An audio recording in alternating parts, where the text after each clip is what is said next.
I'm going to give part of the response I gave while we were discussing dating apps and dating in current timeline. And some of the people were saying that with all these apps online, it's not useful. Don't be on the apps. Like you find all these people, you get catfished, or you meet this person and not the person you thought they were. And it's just pointless unless you're one of the top 10% most attractive people in the world. That's the people that actually use these apps. Everybody else should just go out and just meet people in their regular life.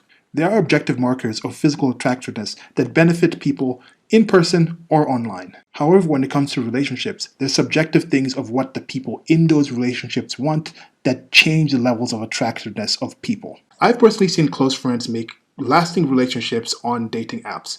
It's not like something about the app itself makes people crazy. If somebody's crazy on an app, they're probably going to be crazy if you meet them in person anyway. The app is just a tool. There should be ways to strengthen yourself, your personality, whether you meet people online or in person, that if you're a strong person, you're wading through all the inanity in life, you're heading towards your target. If you're strong enough, the other people just stream around you. And then you can find somebody heading in the similar direction, then you can build a ship together and you can sail over all that garbage in order to that place that you're going through, drop anchor, and build whatever it is that you want on that shore. This freak story is like the Tinder swindler where one guy got several women to pay him hundreds and thousands of dollars. Most of you see the flags in this situation though. Then you have freak incidents like that 20-year-old who stabbed her date while they were sleeping together in the neck as revenge for assassination of some Iranian general.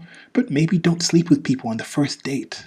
I think it was the first date. The average complaints about the current dating meta don't involve this levels of fraud or mortal danger. So someone can look at the dating pool, all these apps and this access to thousands and thousands of people as more daunting, or you can look at it as starting a large game of Minesweeper where over 50% of the bombs are clearly marked with the flags already, and then about another 45% of them, as soon as you scroll your mouse over their profile, you can see that red flag. It's more on the individual. Think about it this way. If you wake up in the morning and you say, okay, I want a burger from, let's say, Five Guys, and you live maybe in Manhattan in New York City. It's the restaurant capital of the world. You probably have access to 20 decent restaurants in walking distance. Another 100 of them in private or public transport distance, then thousands of them on the actual apps that you have access to. If Five Guys is among one of those three options, you go to Five Guys. You get that Five Guys. You don't get distracted by these thousands of other options. You decide to walk to your local and get it there. You can pay with cash, credit, check, different kinds of coupons, mobile pay, many options. If maybe it's too late or there's something with the company that is closed for some time, you don't say, okay, I'm going to take a loan out, then fly to Denver, Colorado,